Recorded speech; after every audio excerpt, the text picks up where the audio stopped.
I feel like Joshua gets people there, even though the man in promise he lacked.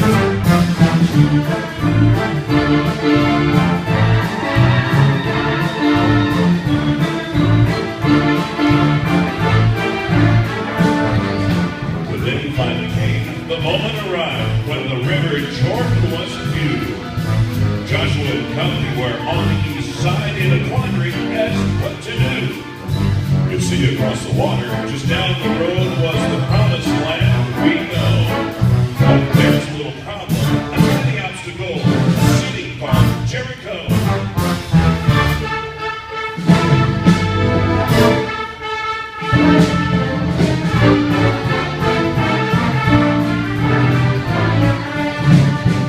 Well, I suppose it was more than a little problem. It was more like a minor hassle. Well, actually, it was a really kind of a headache. In fact, the city of Jericho was a major obstacle.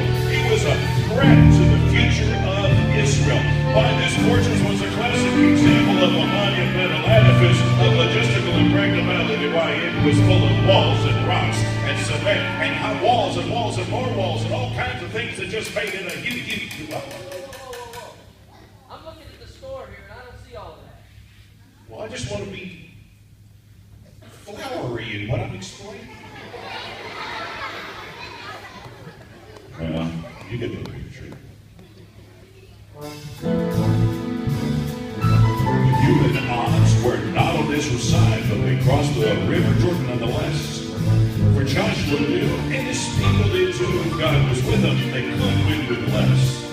So they reached dry land and got organized. But when they saw what they saw, they felt glum. For they discovered when they reached the walls of Jericho, the city was like a tiny little drum. Mr. Person here, I was just a metaphor. It was a simile. It was an analogy.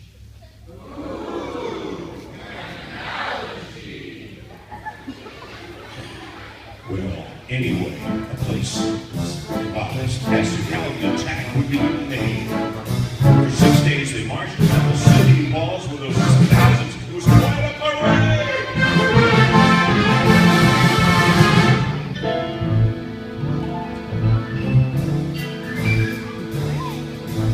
Where was I now? Oh yes, the seventh day. The day that Jericho would come to an end. The Israelites assembled with their thousands to fight. It was all too much to comprehend. Imagine, if you will, 7 priests in the front with their trumpets all ready to blow. The Ark of the Covenant, thousands of men just waiting for Joshua to say, go!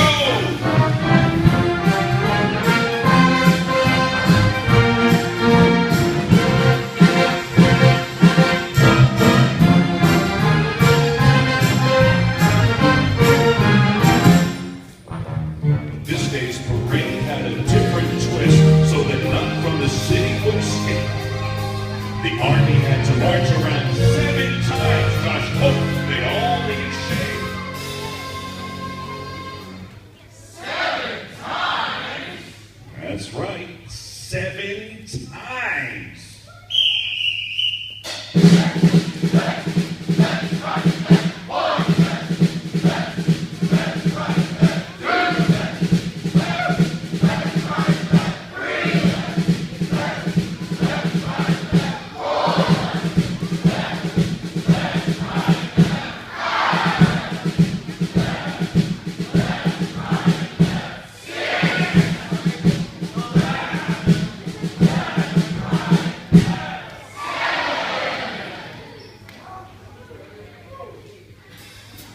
As the Israelites came around the 7th time, the fateful moment was finally at hand.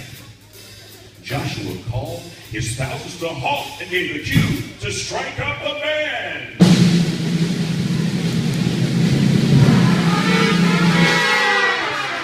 Oh man, that needs practice. No.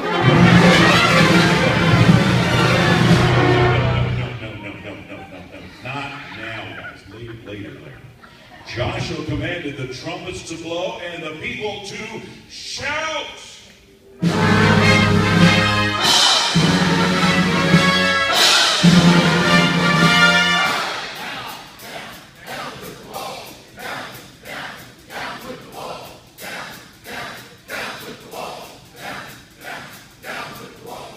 By this time, strange things were happening. The ground around the city was to shake.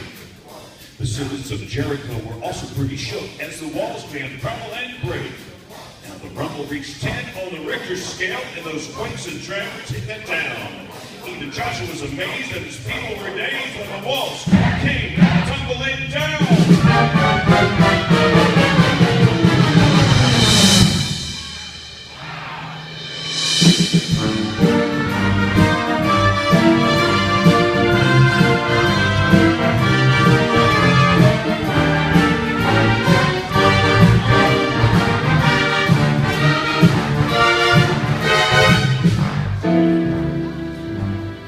Well, as I said before, this saga is born, just a story from a long time ago. For it teaches us that God keeps his promises, as anyone who reads the book will know. So don't ignore the spot, or shut this lesson aside, for to do so would make you a fool. Just remember it was God who would have power enough to give Jericho some urban renewal.